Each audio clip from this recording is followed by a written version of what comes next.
마태복음 7장 15절로 20절 보겠습니다. 거짓 선지자들을 삼가라.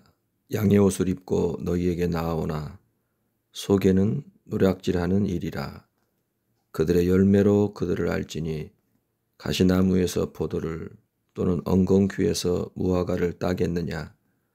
이와 같이 좋은 나무마다 아름다운 열매를 맺고 못된 나무가 나쁜 열매를 맺나니 좋은 나무가 나쁜 열매를 맺을 수 없고 못된 나무가 아름다운 열매를 맺을 수 없느니라.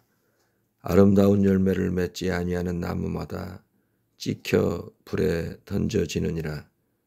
이러므로 그들의 열매로 그들을 알리라. 아멘. 거짓 선지자들을 삼가라. 양의 옷을 입고 너희에게 나아오는데 속에는 노략질하는 일이라 말씀하십니다. 예수님께서 산상수훈의 말미에 거짓 선지자 문제를 드러내고 계십니다. 좁은 문, 협착한 길을 따라 생명, 영생에 이르거나 큰 문, 넓은 길을 따라 멸망의 이름을 말씀하신 이후에 곧장 거짓 선지자 문제를 거론하고 계셔요.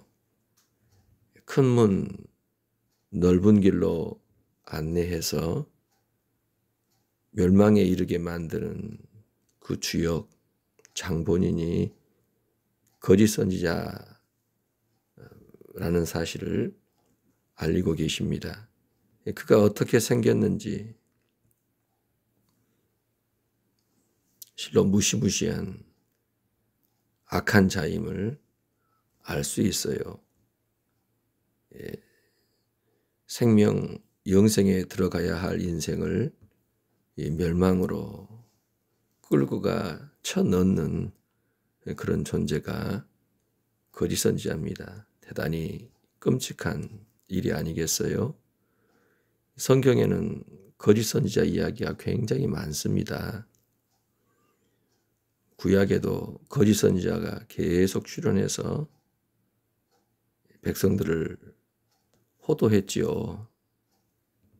바른 길로 가지 못하도록 미혹해서 하나님의 진노를 계속 쌓게 했지 않았습니까? 신약에도 마찬가지입니다.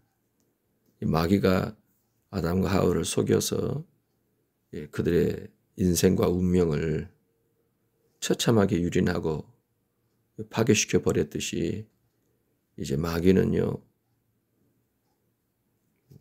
하나님의 백성들 가운데 거짓 선지자를 심어 넣어서 그들로 그 악한 짓을 행함으로써 백성들이 하나님의 진노를 받도록 하나님을 거역하고 대적하여 못된 일들을 행함으로 진노를 당하도록 만들었다라는 겁니다. 이렇게 악한 자인데 그러면 분별해서 쫓아내면 되지 않느냐. 우리가 그렇게 상식적으로 생각할 수 있겠습니다만은 그게 그렇게 쉬운 문제냐라고 하면은 쉽지가 않다라는 거예요. 왜 그렇습니까? 15절에 보니까요. 양의 옷을 입고 너희에게 나아온다. 속에는 노략질하는 일이라. 양같이 보이는데 일이라는 것입니다.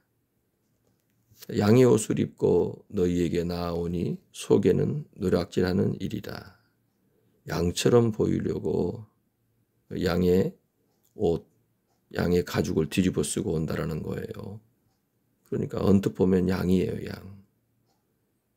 그런데 실제는 뭡니까? 노략질하는 이리가 그 속에 숨어 있다라는 겁니다. 그러니까 분명히 알아야 될 게 무엇이에요? 양이라는 말이냐, 일이라는 말이냐라고 할 때 거짓 선지자는 양이 아니라 일이라는 겁니다. 양 같지만 실제는 일이다라는 거예요. 이거 분명히 해야 합니다. 거짓 선지자는 양이 아니라 일이다. 양을 잡아먹기 위하여.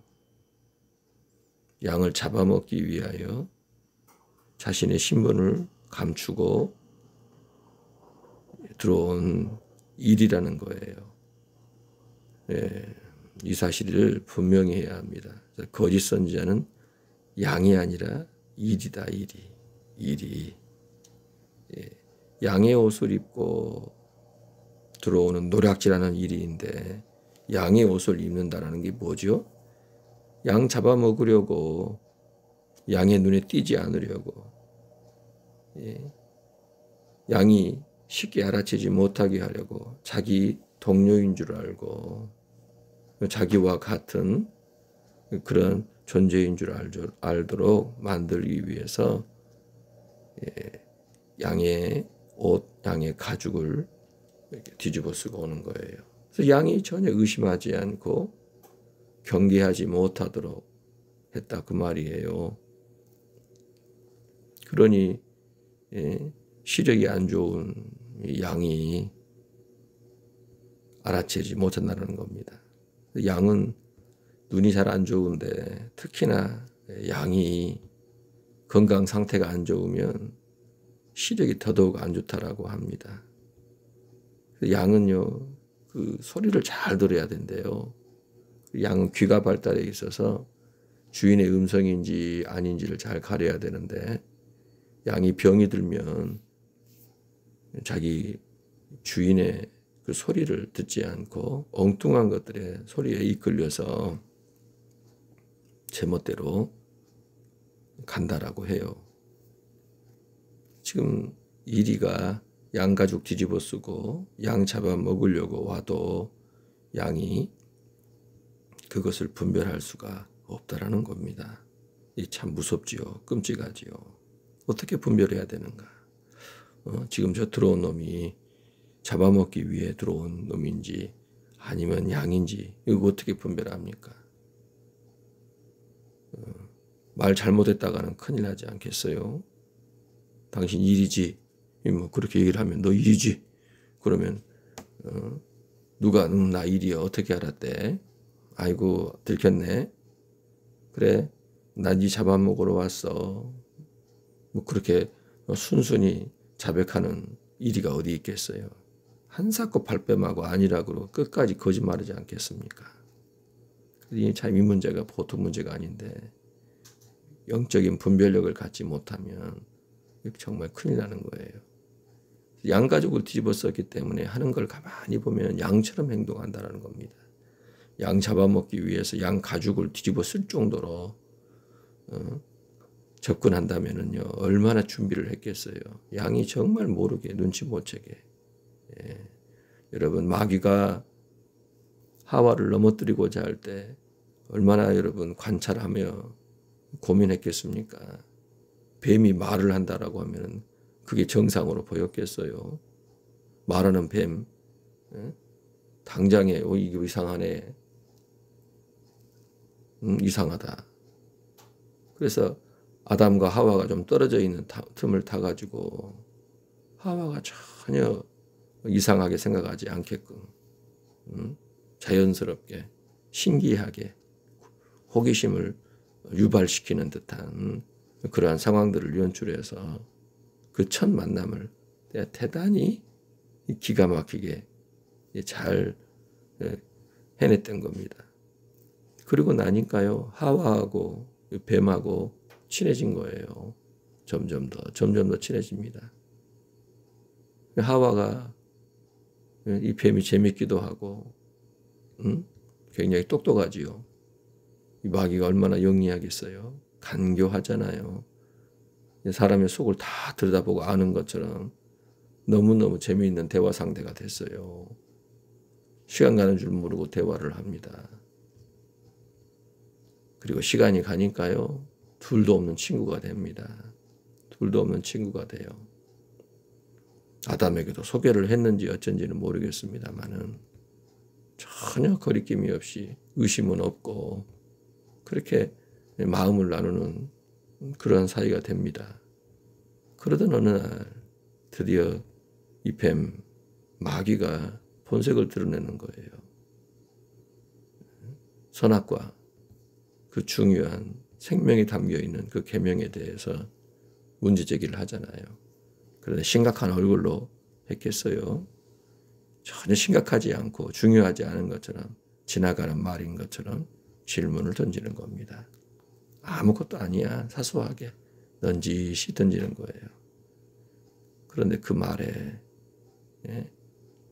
반응하는 하와의 대답을 듣고서 정면으로 부정하고 하나님에 대한 오해, 하나님에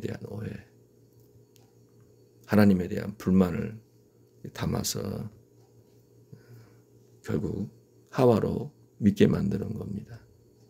그래서 하나님보다 마귀, 뱀이 더 가깝고 친하고 자기를 위해주고 자기 속을 다 알아주는 그런 존재가 된 겁니다. 그래서요, 뱀의 말을 듣고 하나님이 잘못됐다. 하나님이 잘못됐다. 그런 판단하에 하나님이 금하신 그걸 따먹고 아담에게도 줘서 먹게 만든 겁니다. 예, 접근할 때요, 비록 이 뱀의 모습이었지만 마귀가 왜 뱀이었을까? 마귀가 판단할 때는요, 하와에게 가장 가까이 접근할 수 있는 방법이다 생각을 했고 자신의 목적을 이룰 수 있는 최선의 최고의 길이다라고 판단했기 때문에 그렇게 했는데 과연 그렇게 해서 성공한 겁니다.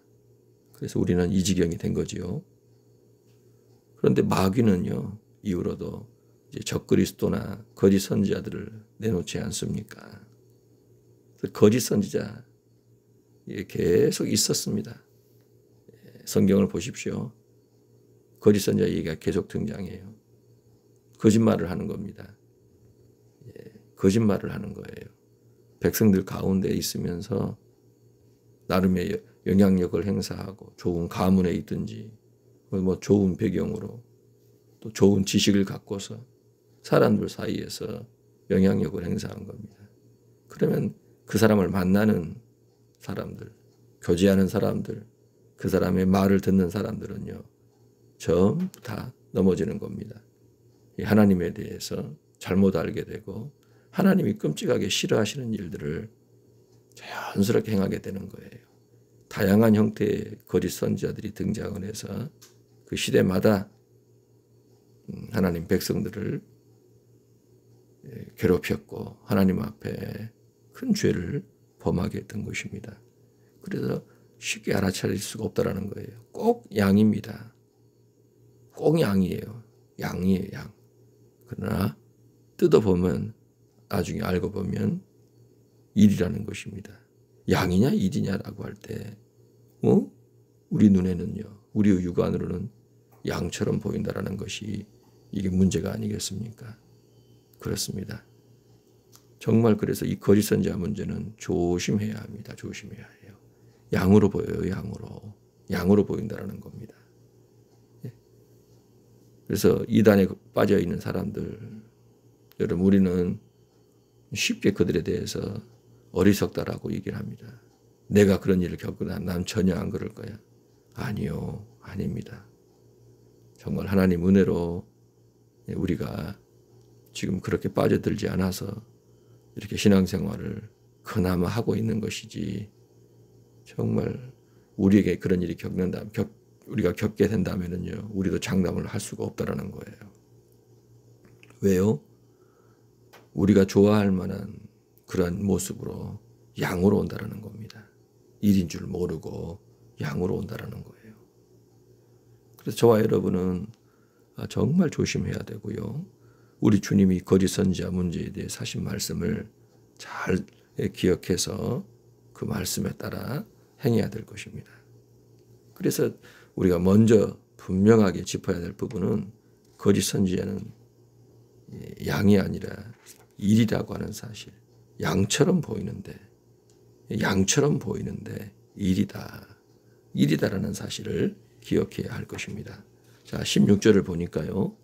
그들의 열매로 그들을 알지니 가시나무에서 포도를 또는 엉겅퀴에서 무화과를 따겠느냐. 양가죽 뒤집어 쓰고 이제 노략질하기 위하여 들어온 그 이리는요, 얼마나 노력을 했겠어요. 양처럼 행동을 했겠죠. 양처럼 보이고 양처럼 말하고 양처럼 행동을 한 겁니다. 그러니까 이제 다 어느 정도 친해지면 어떻게 하겠습니까? 가까이 와서 경계를 풀고 대화도 되고 친한 사이가 되면은요, 본색을 드러내는 것입니다. 본색을요. 그 본색을 드러내요.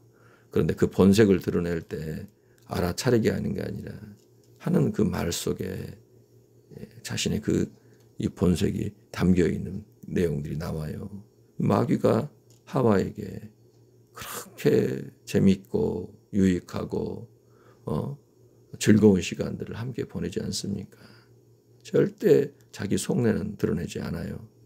결정적인 순간에 아무것도 아닌 양 지나가는 말처럼 툭 던진 그 말에 이제 자기의 원하는 성과를 내는 것이 아닙니까? 예, 그래서 이리는요, 반드시 본색을 드러낼 때가 온다는 거예요. 그 안에 들어있는 욕심, 그거를 표출을 하는데요. 이제 어느 정도 시간이 되면은요, 양가죽 훌러당 벗어버리고 양을 잡아먹으려고 덤벼든다라는 것입니다. 이리의 그 습성이 결국 나타나는 거예요. 마귀 그렇지 않습니까? 예, 마귀의 목적은 뭐예요? 하와를 노린 목적, 접근한 목적은 뭡니까? 예, 뱀으로 둔갑해가지고 뱀으로 위장해가지고 하와에게 다가가지고 그렇게 친밀한 관계를 나누는 것, 교제하는 그 이유가 어디 있어요? 넘어뜨리려고, 하나님과 그들 사이에 관계를 파괴시켜 버리려고, 원수되게 만들려고, 그래서 자기처럼 저주를 받아 멸망에 이르게 하려고, 그런 거 아니겠어요? 어떻게 하면 되는 겁니까? 자기가 잘 압니다. 하나님 뜻 거역하면 돼요. 하나님께서 주신 이 생명의 말씀, 생명의 계명을 어기게 만들면 됩니다.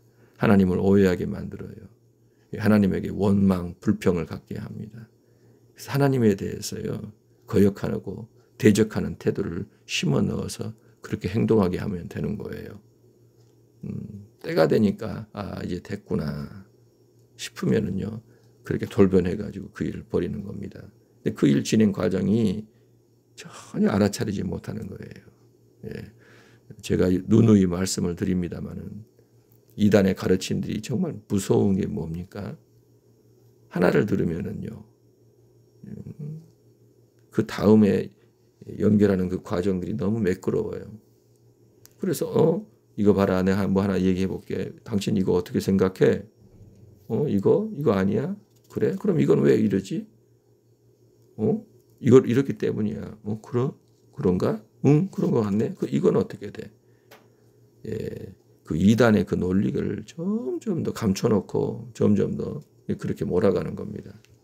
그러니까 그걸 듣는 사람들은요, 자기 머리로 인정을 하잖아요. 논리적인 것 같아. 계속 그 논리가 막힘이 없이 잘 이어져 가니까요. 자꾸 그 사소한 문제에서 시작을 했지만은요, 진행하면 진행할수록 하나님의 본 뜻에서는 점점 더 멀어지잖아요. 결론은 뭡니까? 이만희가 재림주다, 보혜사다, 뭐 이긴 자다라고 얘기를 해도 터무니없는 말이 아닙니까? 예. 하나님이 누구이신지에 대한 성경의 바른 가르치면서 진행을 하더니 나중에 그 결론을 보니까요, 이 천국과 지옥으로 갈라졌음에도 불구하고 그것이 전혀 문제되지가 않는 거예요. 왜? 자기가 그렇게 인정을 한 겁니다. 자기 논리로. 그러니까 이 마귀가 가르치고 있는 그 논리의 과정에 그대로 따라가면 그 결론이 나는데도 그 결론이 문제가 되지 않는 거예요. 속는 거죠. 그러니까 하나님의 말씀의 바른 가르침, 이 교리라고 하는 거, 66권의 성경이 하나님을 어떻게 증거하고 있는가, 하나님에 대한, 성삼위 하나님에 대하여 예수 그리스도로 말미암아 아버지와 그 성령의 계심, 그한 모든 것들을 잘 배우고 익혀서 체계 안에서 우리가 신앙생활 하지 않으면은요, 다 넘어진다라는 겁니다. 그래서 시간이 갈수록 마지막 때일수록 이 문제는 더 심각한 문제로 대두될 것입니다. 자, 그래서 때가 되면 반드시 본색, 이리의 그 습성이 드러난다는 거예요.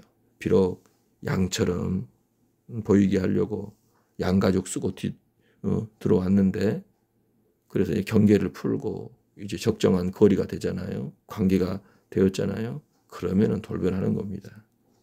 그러니까 계속 양 뒤집어 쓰고 말하고 행동하는데 사실 그 속에서는 호시탐탐 잡아먹으려고 혈안이었던 겁니다. 마귀가 하와하고 대화하면서 마음을 준 것처럼 그렇게 재밌게 만들고 즐겁게 하고 더없이 좋은 친구처럼 행동했지 않겠어요? 하와는 쏙 빠져버린 겁니다. 그런데 마귀는 절대 자기 본심을 드러내지 않았던 겁니다. 잡아먹을 생각에, 망쳐버릴 생각에, 자기 노예 만들 생각에 그렇게 기다리면서 못된 그런 마음으로 그 짓을 계속 진행하고 있었던 거예요. 잘 분별해야 합니다. 그래서 하는 말들, 하는 행동들을 살펴봐야 한다는 거예요. 그런데 우리 주님께서는요, 어떻게 이 문제를 판단해야 되는가? 어찌하면 이 거짓 선지자인지 아닌지를 우리가 알 수 있냐 이거예요. 내게 접근하는 사람이 나 등쳐먹으려고, 나 속여서 나 망하게 만들려고 오는 사람인지, 내가 저 사람을 만나서 저 사람 따라다니면 크게 내 인생 망가지고 정말 위험해지는지 아닌지를 어떻게 압니까? 우리 가끔 그런 사례들 있잖아요. 주변에 보면은요. 좋은 사람인 줄 알았더니 어느 순간 최악의 그러한 고통을 주고 슬픔을 주고 인생을 정말 망쳐버리는 그 이야기들이 간혹 들리지 않습니까? 어떻게 알았겠어요? 어떻게 알았겠어요? 정말 무서운 일이 아니겠습니까? 주님께서는요, 열매로 알아라. 절대 가시나무에서 포도를 낼 수 없고 엉겅퀴에서 무화과 딸 수 없지 않는가. 근본적으로 다르다는 거예요. 겉이 번지르르 해서 그게 좋은 것처럼 보일지라도 그 겉에 꾸며놓고 갖고 놓은 그걸로 확인하는 것이 아니다라는 겁니다. 정말 가시나무는요, 가시를 냅니다. 엉겅퀴는 엉겅퀴를 내는 거예요. 그가 어떤 열매를 내는지, 도대체 그가 그 실체가 무엇인지, 양 가죽을 뒤집어 썼지만 양의 모습처럼 보이지만 그 속은 일이라는 것, 그것을 볼 수 있어야 한다는 거예요. 그걸 봐야 한다는 겁니다. 우리가 사람을 볼 때도 아이들 누구를 만난다, 교제한다라고 하면은요, 부모들이 좋은 친구이기를 바라는 마음이 있지 않습니까? 좋은 사람 만나서 정말 서로에게 유익을 주고 좋은 관계를 맺어가는가. 친구처럼 귀한 게 어디 있습니까? 얼마나 귀한 겁니까? 너무너무 중요하고 귀한 거잖아요. 좋은 사람을 만나야 되지 않겠습니까? 특별히 또 누군가 만나 가정을 이루어야 되는 그런 문제에 있어서는 정말 좋은 사람을 만나야 되지요. 그건 뭐 두말할 필요가 없는 문제입니다. 마찬가지로 좋은 부모 만나 좋은 부모 아래 자라는 거, 좋은 배우자 만나 좋은 배우자와 함께 지내는 거, 좋은 목회자 만나 정말 좋은 신앙으로 하나님을 섬기는 것, 너무너무 다 중요한 문제들입니다. 하물며 인생의 그 마지막 최후가 천국이냐 지옥이냐 두말할 필요 없이 중요한 문제인데, 나를 천국으로 인도하는 사람이냐 나를 지옥으로 인도하는 사람이냐 중요한 문제 아니겠어요?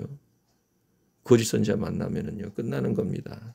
진짜 선지자를 만나야 되는데 어떻게 하냐 이거예요.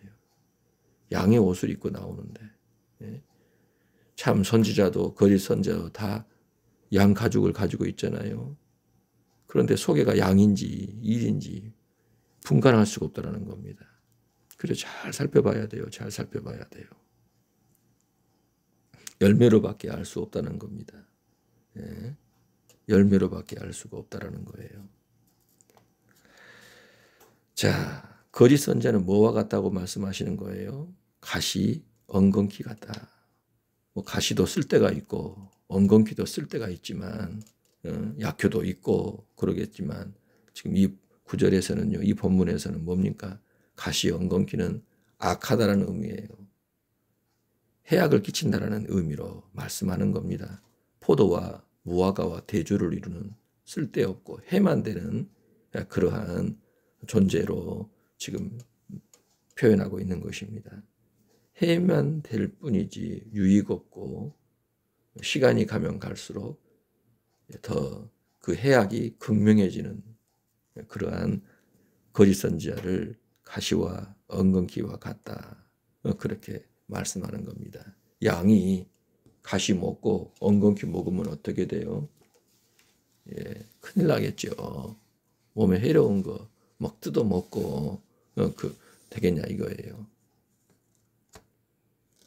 그렇죠? 자, 17절을 보십시오. 이와 같이 좋은 나무마다 아름다운 열매를 맺고 못된 나무가 나쁜 열매를 맺나니 좋은 나무가 나쁜 열매를 맺을 수 없고 못된 나무가 아름다운 열매를 맺을 수 없느니라. 예. 가시나무에서 포도를 엉겅퀴에서 무화과를 딸 수 없는 것처럼 좋은 나무가 아름다운 열매를 맺고 못된 나무가 나쁜 열매를 맺나니 좋은 나무가 나쁜 열매 맺을 수 없고 또 못된 나무가 아름다운 열매를 맺을 수 없다. 좋은 나무 좋은 열매 맺고 나쁜 나무 나쁜 열매 맺는다. 열매를 보라는 거예요. 아, 저 나무 뭐 모양이 어떻고 뭐 색깔이 어떻고 뭐 냄새가 어떻고 뭔 이런 얘기를 하잖아요. 그런데 결국에는요, 그 나무가 어떤 나무인가는 그 열매를 내는 거예요. 좋은 나무는 좋은 열매를, 나쁜 나무는 나쁜 열매를. 참 선지자는요, 그의 존재와 그 삶으로부터 선하고 좋은 것을 냅니다. 거짓 선지자는요, 그 존재와 그 삶에서 드러나는 나쁜 그 열매들을, 행위들을 계속 내놓는다라는 거예요. 그래서 거짓 선지자는 못된 나무다. 못된 나무다. 참 선지자는 좋은 나무다. 그래서 이 거짓 선지자는요, 나쁜 열매만을 낸다. 참 선지자는 아름다운 열매를 낸다라는 것입니다. 자, 19절부터 20절을 볼까요? 아름다운 열매를 맺지 아니하는 나무마다 찍혀 불에 던져지느니라. 아름다운 열매를 맺지 아니하는 그 나무는, 그러니까요, 거짓 선지자의 그 최후는 뭡니까? 찍혀서 불에 던져진다는 거예요. 찍혀서 불에 던져지는 겁니다. 그 최후가요. 그렇기 때문에 찍혀 불에 던져질 그 못된 나무, 거짓 선지자, 그를 따라가게 되면 어떻게 되겠습니까? 망한다라는 것이 아니겠어요. 그래서 그 최후가 결국 하나님에 의해서 불 속에 들어가게 되는데 그들을 잘 분별해서 따라가지 말라는 겁니다. 네. 아름다운 열매 맺지 않고 나쁜 열매 맺는 그 못된 가지, 결국은요, 재배하는 사람에 의해서 찍혀져서요, 불에 던져진다는 거예요. 예. 우리가 이 사실을 꼭 기억해야겠죠. 자, 요한복음 15장으로 가볼까요? 1절에서 6절입니다. 나는 참 포도나무요 내 아버지는 농부라. 물은 내게 붙어있어 열매를 맺지 아니하는 가지는 아버지께서 그것을 제거해 버리시고, 물은 열매를 맺는 가지는 더 열매를 맺게 하려 하여 그것을 깨끗하게 하시느니라. 너희는 내가 일러준 말로 이미 깨끗하여졌으니 내 안에 거하라. 나도 너희 안에 거하리라. 가지가 포도나무에 붙어있지 아니하면 스스로 열매를 맺을 수 없음 같이 너희도 내 안에 있지 아니하면 그러하리라. 나는 포도나무요 너희는 가지라. 그가 내 안에 내가 그 안에 거하면 사람이 열매를 많이 맺나니 나를 떠나서는 너희가 아무것도 할 수 없음이라. 사람이 내 안에 거하지 아니하면 가지처럼 밖에 버려져 마르나니 사람들이 이것을 모아다가 불에 던져 사르느니라. 아멘. 지금 거짓 선지자 문제를 두고 나무 열매를 얘기했는데요. 방금 읽었던 15절에서 예수님께서는 예수님 자신이 포도나무이시고 붙어있는 가지를 바로 인생으로 표현했는데요. 농부이신 아버지께서는 포도나무에 붙어있는 그 가지들을 다 살핀다라는 거예요. 살피보고 열매가 있는지 없는지, 가지마다 열매가 맺히는데 열매가 있는 그 가지는요 깨끗하게 하신답니다. 그 가지를 깨끗하게 정리를 해서 더 많은 열매를 맺게 해요. 그런데 포도나무에 붙어 있음에도 불구하고 열매를 맺지 않는 가지가 있다 그러면은요 두고 보다가 그 열매를 잘라버린다는 겁니다. 제거해 버린다는 거예요. 그래서 어떻게 됩니까? 열매를 맺지 않는 그 가지는 버려지고 말라서 사람들이 결국 싹 다 모아서 불에 던져버린다는 그런 말씀을 주시는 거예요. 거짓 선자의 문제가 아니라 예수님을 믿는다, 예수님과 함께 다닌다, 신앙생활한다 라고 얘기를 하는데 하나님께서는요 지금 예수님 계신 그곳에 함께하는 그 사람들 마치 포도나무와 가지처럼 보시는데 살펴보신다는 거예요. 각 사람을 지금 살펴보시는 겁니다. 우리는 그냥 주어진 시간에 교회에 나와서 신앙생활하고 내 인생 살아가고 그렇게 하는지 모르겠습니다만 하나님의 관점에서 보면 다 살펴보시는 거예요.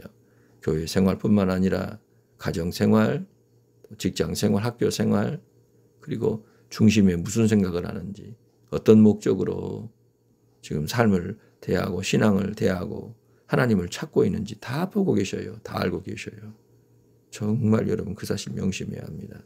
모든 것을, 모든 사람을 다 보고 계시고 판단하시고 달아보시고 결정하셔서 진행하신다라는 거예요. 하나님이 그러신다라는 겁니다. 그런데 하나님께서 보실 때 마땅히 맺어야 될 열매가 없음에도 불구하고 계속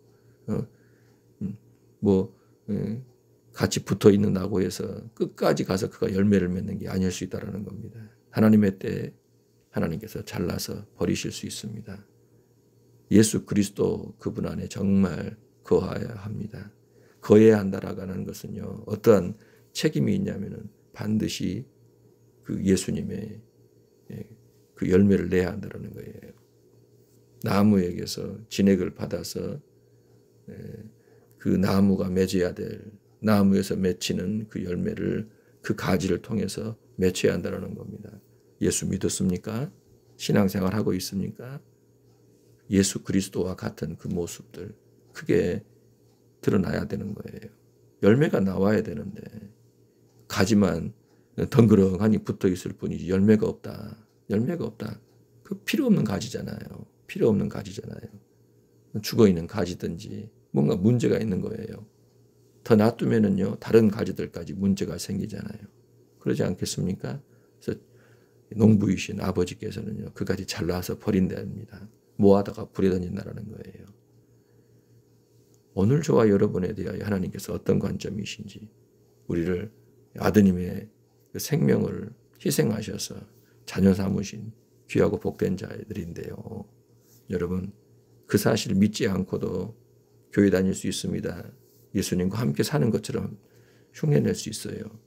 엉뚱한 목적을 가지고 하나님의 그 사랑과 그 은혜에 대한 깊은 깨달음, 감사, 정말 하나님을 순전한 마음으로 사랑하고 충성해야겠구나. 그런 마음 없이도 그냥 형식적으로 할 수 있습니다. 티 안 나게요. 그런데 반드시 알아야 될 것은 사람의 눈은 속여도 하나님은 못 속입니다. 결국 여러분 하나님께서 가지에 나와야 될 열매가 없으면 잘라버리신다는 겁니다. 그런 인생들 결국 떨어져 나갑니다. 이런 이유 저런 이유로 주님 곁을 떠나는 거예요. 주님 곁을 떠나는 것입니다. 그러면 그 인생은 결국 말라가는 것입니다. 말라가요. 그러다가 결국에는요, 영영 이별이 되는 거예요. 오늘 저와 여러분도 이 부분 정말 잘 분별해야 될 것 같아요. 이 거짓 선지자는요, 하나님 말씀을 전하는 것보다 자기 이익을 위해서 또 사람의 영광을 얻기 위해 사람을 또 기쁘게 하는 목적으로 거짓말을 하는 사람들입니다. 하나님의 말씀이 아니라 자기 이야기를 합니다. 그리고 하나님의 말씀을 전하는 목적도 무엇입니까?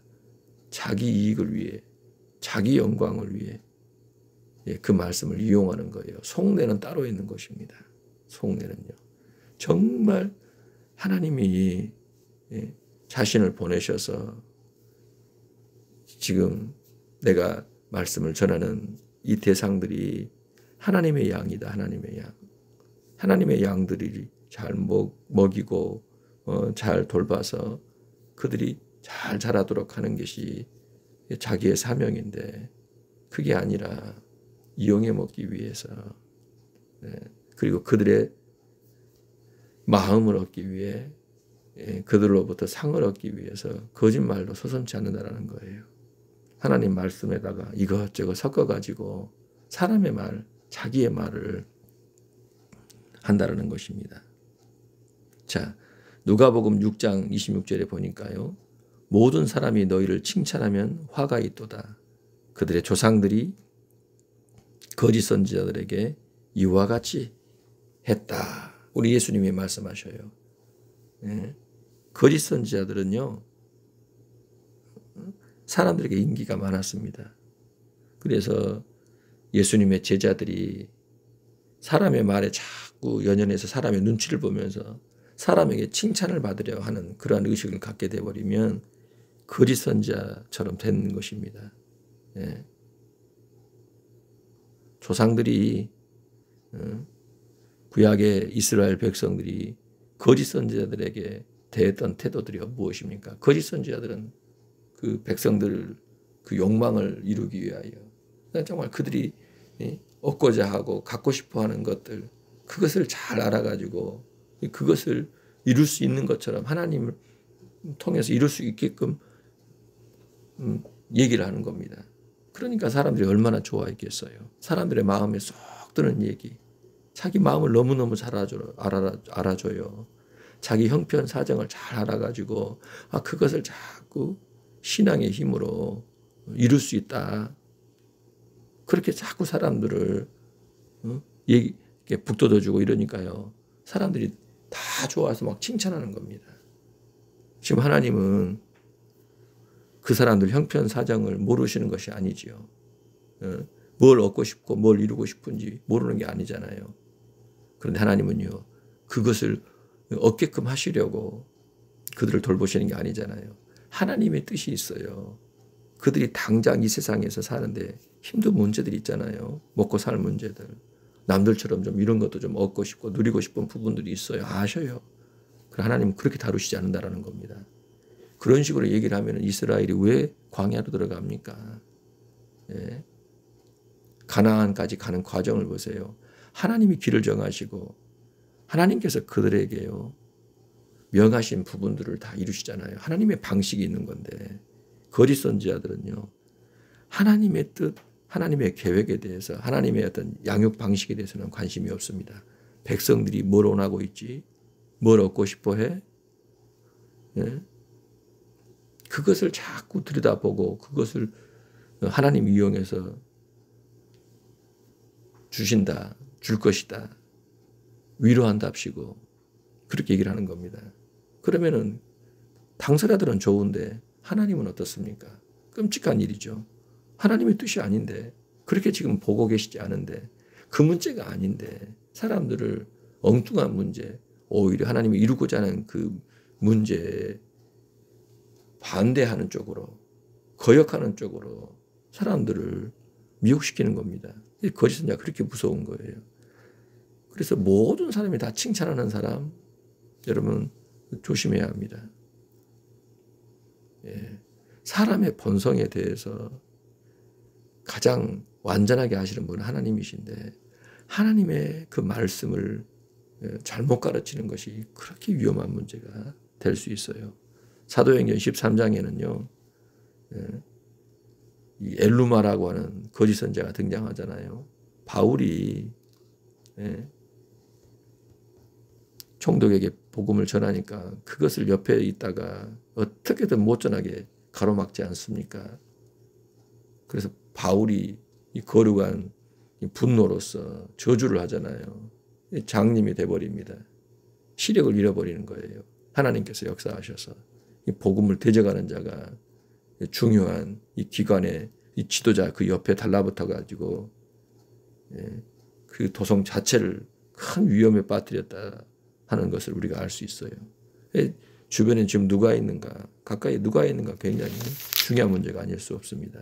이 베드로 후서를 볼까요? 2장을 보니까요. 그러나 백성 가운데 또한 거짓 선지자들이 일어났었나니 이와 같이 너희 중에도 거짓 선생들이 있으리라. 그들은 멸망하게 할 이단을 가만히 끌어들여 자기들을 사신 주를 부인하고 임박한 멸망을 스스로 취하는 자들이라. 여럿이 그들의 호색하는 것을 따르리니 이로 말미암아 진리의 도가 비방을 받을 것이요 그들이 탐심으로써 지어낸 말을 가지고 너희로 이득을 삼으니 그들의 심판은 예적부터 지체하지 아니하며 그들의 멸망은 잠들지 아니하느니라. 하나님이 범죄한 천사들을 용서하지 아니하시고 지옥에 던져 어두운 구덩이에 두어 심판 때까지 지키게 하셨으며 옛 세상을 용서하지 아니하시고 오직 의를 전파하는 노아와 그 7 식구를 보존하시고 경건하지 아니한 자들의 세상에 홍수를 내리셨으며 소돔과 고모라 성을 멸망하기로 정하여 죄가 되게 하사 후세에 경건하지 아니할 자들에게 본을 삼으셨으며 무흡한 자들의 음란한 행실로 말미암아 고통당하는 의로운 롯을 건지셨으니 이는 이 의인이 그들 중에 거하여 날마다 저 불법한 행실을 보고 들으므로 그 의로운 심령이 상함이라. 주께서 경건한 자는 시험에서 건지실 줄 아시고 불의한 자는 형벌 아래에 두어 심판날까지 지키시며 특별히 육체를 따라 더러운 정욕 가운데 행하며 주관한 일을 멸시하는 자들에게는 형벌하실 줄 아느니라. 그렇습니다. 민간의 사람들 사이에 거짓 선지자가 많이 일어난 것처럼 거짓 선생들이 교회 안에 들어와 가지고 못된 짓거리들을 한다라는 겁니다. 그래서 멸망할 이단을 가만히 끌어들여 주님을 부인하고 멸망을 스스로 취하게 만든다라는 겁니다.